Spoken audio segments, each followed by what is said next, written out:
Irmãos, vamos para mais uma aula.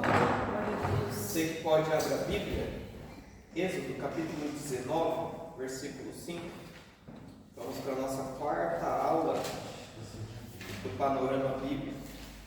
Estamos vendo o livro de Êxodo.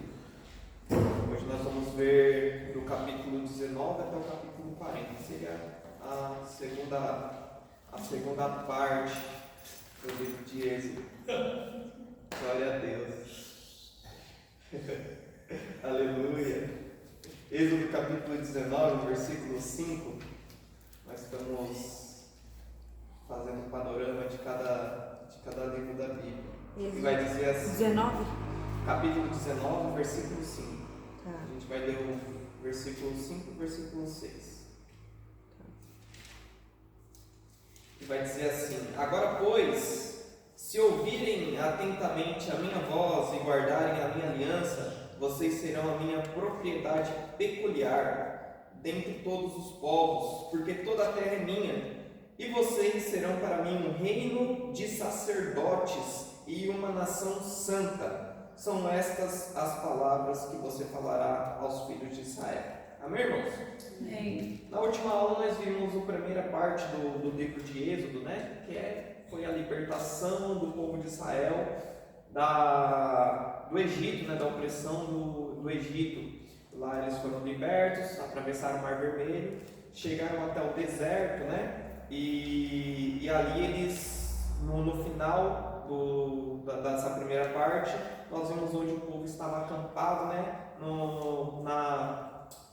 Na base, né, do Monte Sinai, onde ali Moisés iria falar com Deus, né? Ali são essas passagens que nós acabamos de ler. Amém? Amém. Ali nós vimos eles acampados aos pés do Monte Sinai. Deus chama Moisés ao monte para estabelecer uma aliança, revelando seu propósito de formar um povo santo e separado para si. Esse momento marca o início de um relacionamento mais profundo entre Deus e Israel com a entrega da lei e da construção do tabernáculo. Então a gente vai ver dos capítulos 19 até o 40, mais ou menos isso. Amém? Capítulo 19, o que a gente vê? Deus chama Moisés ao monte Sinai e propõe uma aliança com Israel. O povo aceita obedecer. Quem já leu essa passagem ou quem vai ler, vai verificar que Deus vai chamar eles, vai fazer uma aliança e o povo concorda, né? Capítulo 20, Deus entrega os 10 mandamentos ao povo. Capítulo 21 até o 23, Deus começa a dar algumas leis civis, algumas leis morais e religiosas para a vida do povo. Capítulo 24, a aliança é confirmada com sacrifícios e Moisés sobe ao monte para receber as tábuas da lei. Então ali eles estavam no pé do monte, Deus dá os 10 mandamentos, Deus dá algumas leis e eles fazem algum sacrifício, confirmam com Deus que a aliança está feita. Amém? Do 25 até o 31, a gente vai ver algumas instruções sobre a construção do tabernáculo.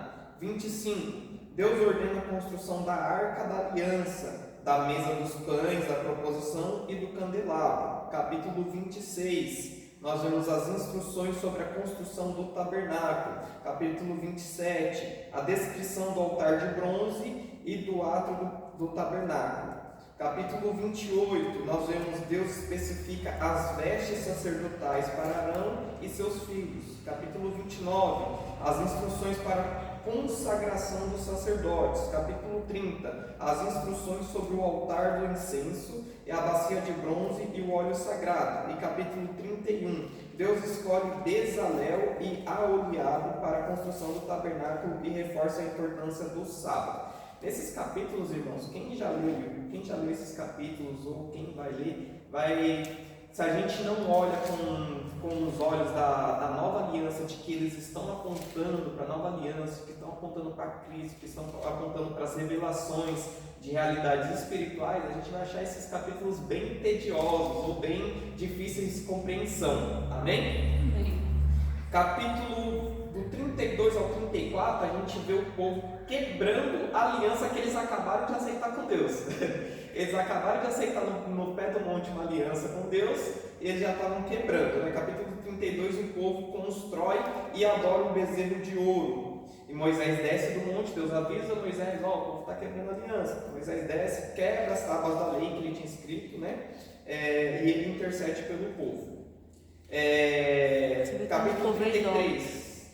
Deus já ameaça não ir mais com o povo, mas Moisés intercede para que renova sua presença com Israel. É aquele capítulo aquela passagem que a gente bem conhece, que Deus fala, não mais irei com esse povo, porque o povo é de duro coração, o povo é de dura serviço, meu anjo vai guiando vocês pela peregrinação no deserto. Então Moisés fala, se o Senhor não for, nós não iremos. Moisés intercede mais uma vez, Senhor, porque sua presença vai conosco. Amém?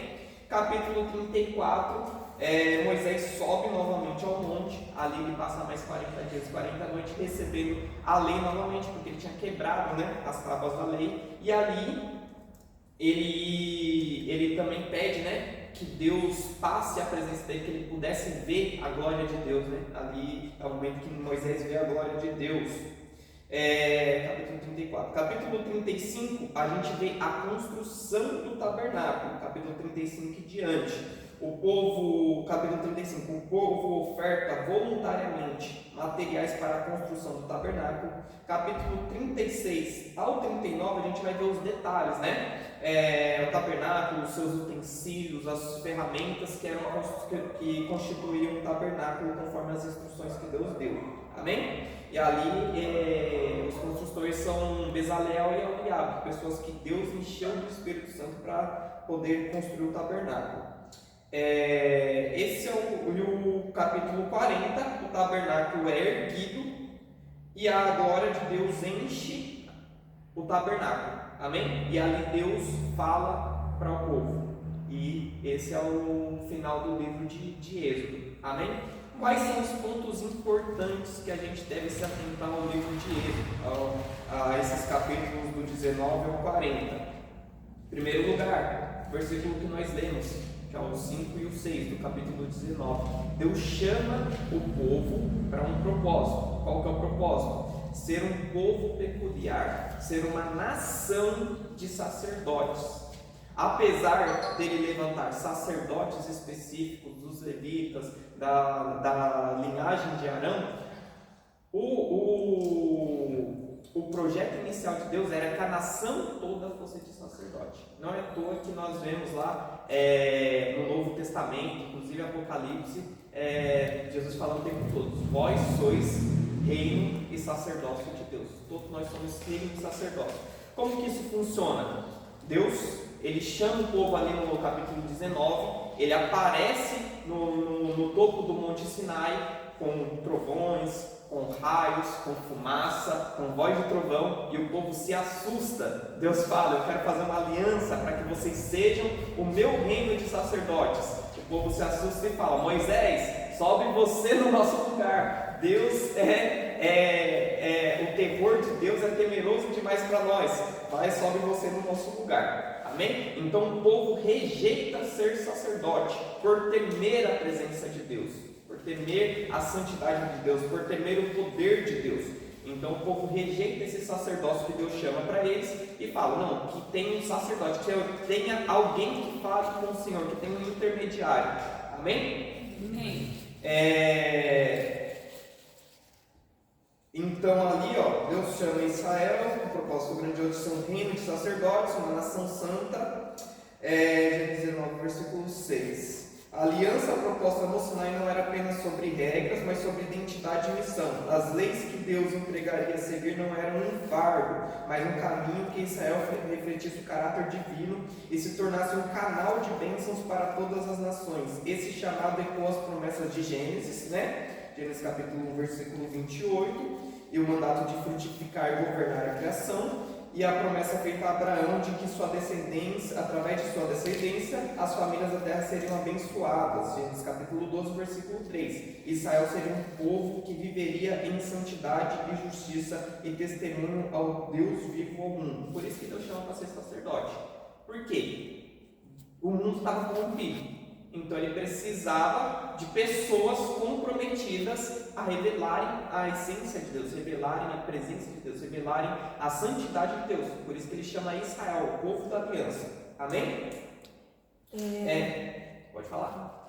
Então você vê como que quando Moisés ele sobe, tipo assim, quando ele não desce, o povo meio que já, tipo assim, perde a fé, né? Ele não vai voltar, então ele faz um outro Deus para eles ali, para ele poder adorar, né? Você vê como tipo o povo já é idólatra desde aquela época, que precisa de Mais uma ou menos imagem, isso. né? Tipo, Mais ou menos isso, né? Há quem acredite que ali não é que o povo fez um outro Deus. Eles rejeitaram a voz de Deus, rejeitaram a manifestação de Deus de forma gloriosa. mas eu não estava adorando o bezerro? Então, mas o que eles dizem ali? Eis aqui o Deus que nos tirou do Egito. Eles estavam falando, eis aqui o outro Deus. Eis aqui, ali pior ainda, colocou Deus, Jesus, Deus como... Eles criaram uma imagem, Pior eles ainda. criar uma imagem do Deus, então, mas também, idolatria, também reduzir a imagem de Deus, é sobre isso, é o segundo ponto importante. Eles não isso. confiaram, né? Tipo, eles não... É o segundo ponto importante, né? Essa ansiedade, né? 40 dias que Moisés passou ali já foi suficiente para o povo falar: Moisés morreu, a gente já não tem mais o nosso sacerdote, então vamos fazer. A gente já não tem mais o nosso sacerdote, a gente rejeitou a voz de Deus, então vamos fazer um bezerro aqui para guiar a gente. Misericórdia. Interessante é a cara de pau de Arão, né? Que ele vai lá, a Bíblia diz claramente que ele pegou, né? Juntem as argolas, os brincos, as joias, que eu vou fazer. E aí a Bíblia diz claramente que ele pegou lá o buril e ele fez o bezerro de ouro. Mas quando Moisés desce bravo e vai, o que é isso que você fez ao povo? Aí Arão fala, o povo, você sabe que eles me forçaram a fazer, e aí eu peguei o ouro, joguei no fogo e saiu esse bezerro do jeito que está. Você vê como é que Arão era, né? Mas, enfim, é o primeiro ponto importante. Deus chama o povo para ter essa aliança. Esse sempre foi o propósito de Deus, com Adão no Éden, com Abraão, com Noé, com Abraão. Esse sempre foi o propósito, levantar uma nação santa, levantar um povo, reino e sacerdote de Deus, alguém que refletia a imagem e semelhança de Deus. Esse sempre foi o propósito de Deus com a humanidade. Aí o povo aceita a aliança no pé do monte, mas quando Moisés sobe, passou 40 dias e 40 noites lá, Moisés morreu. Aí chega o momento, Êxodo capítulo 32. A quebra da aliança com o bezerro de ouro, né? Foi um dos momentos mais dramáticos da história de Israel. O povo que havia prometido obedecer a Deus logo se desviou, adorando um ídolo feito com as próprias mãos. Esse pecado grave poderia ter resultado na destruição total de Israel, porque Deus fala para Moisés: eu vou destruir o povo, e de você eu faço uma nova aliança, de você, dos seus filhos, eu faço uma... Então Moisés interpreta: não, Senhor, o que dirão os povos? O que dirão os povos que o Senhor tirou o povo do Egito para matar eles no deserto? Não. Então Moisés apela, né, à misericórdia de Deus, né? Mas depois o próprio Moisés fica bravo. Quando ele vê lá o povo, ele quebra as tábuas, né, dos mandamentos. Então nós vemos isso, né? A graça de Deus também, né? Porque um povo duro de coração, um povo rebelde, um povo fácil de se desviar, Deus poderia ter feito o que ele falou, ele não precisava da permissão de Moisés. É assim mesmo, nós difíceis. Deus vai trabalhando. Ele não precisava da permissão de Moisés. Mas aí no capítulo 34, né, a gente vai ver isso, né? Capítulo 32 a queda, capítulo 33, capítulo 32 a intercessão, capítulo 33 Moisés vai interceder, no capítulo 34 ele já sobe de novo ao monte para refazer as tábuas da aliança. E ali é interessante, né, que Deus se manifesta e que Deus ele fala do caráter dele. Ele revela o caráter dele ali. É a primeira vez que a gente vê, né? Diversas vezes na Bíblia a gente vai ver essas mesmas atribuições, né? Que é no capítulo 34, versículos 6 e 7. Seria até importante vocês anotarem esses versículos, são bem importantes. Que o caráter de Deus o Senhor Deus compassivo e bondoso, tardio em irar-se, grande em misericórdia e fidelidade, que guarda a misericórdia em 1000 gerações e que perdoa a maldade, a transgressão e o pecado, ainda que não inocente o culpado. Isso muitas das vezes, quando tentam definir o caráter de Deus, nos Salmos, em várias passagens da Bíblia, eles usam essa passagem aqui. O Senhor, Deus compassivo, bondoso, tardio em irar-se, grande misericórdia e fidelidade, que guarda a misericórdia 1000 gerações, perdoa a maldade e a transgressão e o pecado, ainda que não é inocente e culpado. Amém? Então, nós vemos, né, que ainda que o povo seja todo desviado, não é a primeira, não é a segunda, não é a terceira vez que o povo se desvia de Deus, mas mesmo assim Deus, ele tem esse coração compassivo e bondoso. Amém? Então ali Moisés sobe de novo para restabelecer a aliança, as leis, né, que foram quebradas. Então ele fala: Senhor, que eu veja a tua face, que eu veja a tua glória, né? Deus fala: a minha face ninguém verás e viverás, mas farei que diante de ti passe toda a minha bondade. Vai dizer aquela passagem que Moisés, ele sobe até o monte, né? Após a renovação da aliança, Moisés pede que Deus lhe mostre a sua glória. Êxodo capítulo 33, versículo 18. Deus atende parcialmente ao pedido, permitindo que Moisés veja apenas suas costas, pois ninguém poderia ver sua face e viver. Quando Moisés desce do monte, seu rosto resplandece com a glória divina. Êxodo capítulo 34, versículo 29. Interessante que Paulo, ele faz um paralelo profundo entre esse evento e a nova aliança com Cristo, tá? Está lá em 2 Coríntios capítulo 3, do versículo 7 até o 18. Vai ter esse paralelo todo que Paulo vai fazer, né? Que a glória que Moisés viu e resplandecia na sua face, ela era visível de tal forma que ela era gloriosa, de tal forma que o povo que Moisés tinha que colocar um véu para que o povo pudesse olhar para ele. Mas a glória da nova aliança ainda é maior do que essa.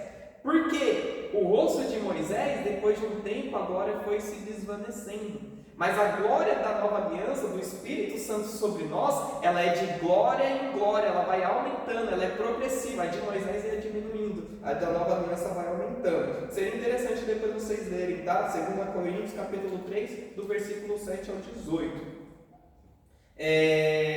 Permanente, enquanto a glória refletida em Moisés era temporária, a glória que recebemos em Cristo é permanente e transformadora, pois o véu que nos separava de Deus foi removido. Tinha um véu, né?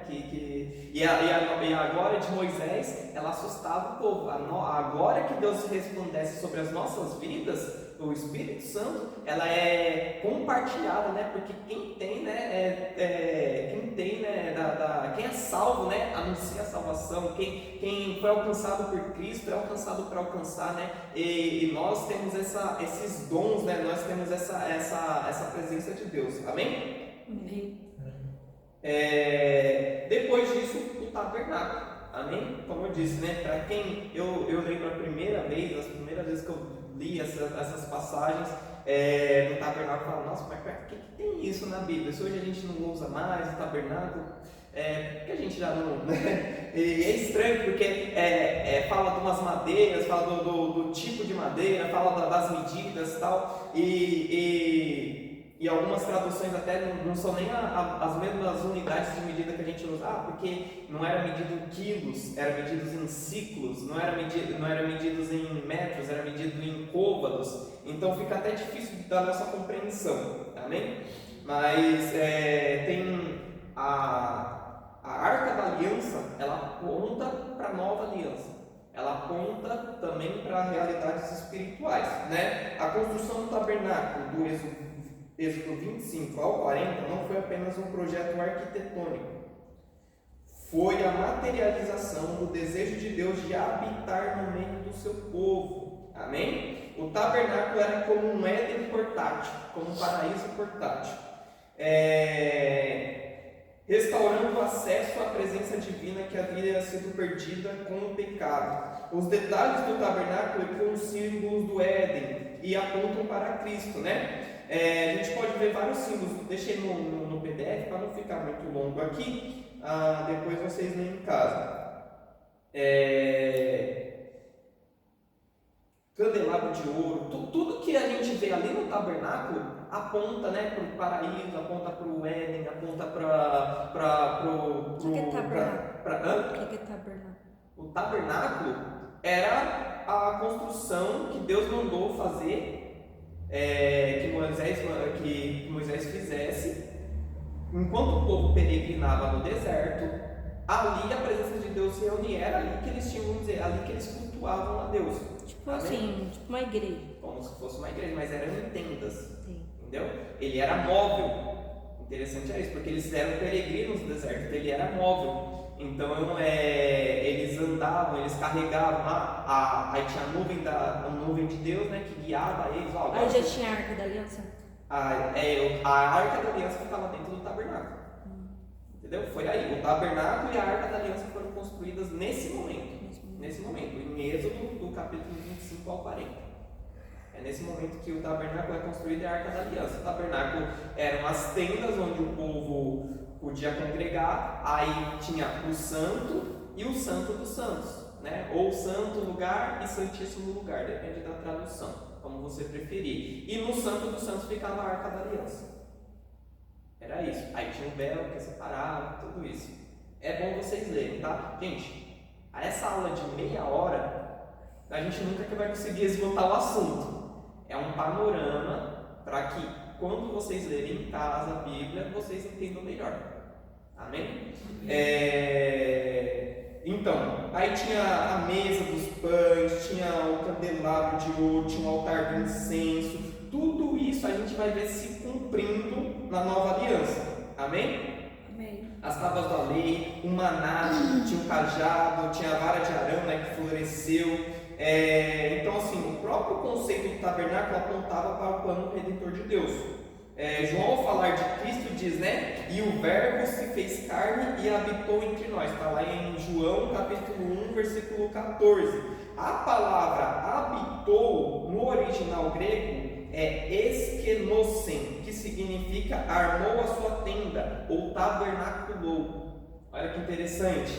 Então Jesus, quando diz que Jesus habitou entre nós, diz que Jesus tabernaculou em nós, tabernaculou no meio de nós. Porque quando nos profetas messiânicos vai falar que ele se chamará Emanuel, Emanuel é Deus conosco. É isso, aquilo que foi perdido no Éden, aquela intimidade, aquele relacionamento que o homem perdeu no Éden, Deus estava tentando restaurar ali, já desde Êxodo.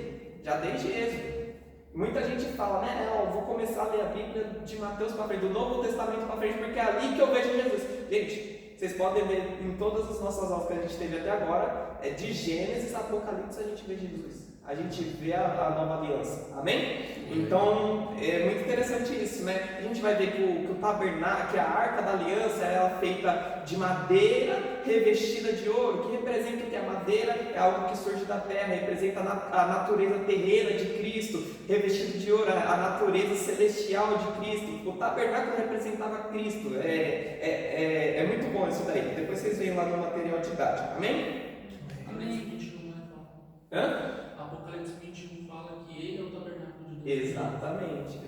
No João capítulo 1 e Apocalipse 21 também. O pastor Rafa já pregou sobre isso. Ele foi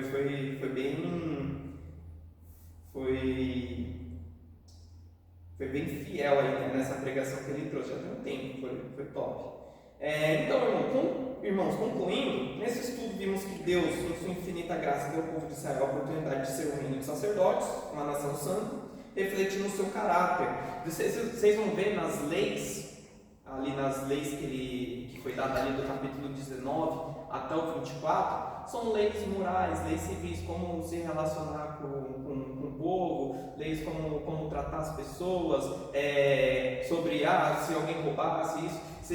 Aí a gente vê, comparando com as nossas leis de hoje, não fazem tanto sentido, mas comparada com as leis dos outros povos, que até mesmo dos povos de Canaã, dos povos do Egito, eram leis que estabeleciam um padrão moral muito mais alto, um padrão moral muito mais misericordioso, muito mais elevado do que o padrão moral que eles tinham naquelas nações naquela época.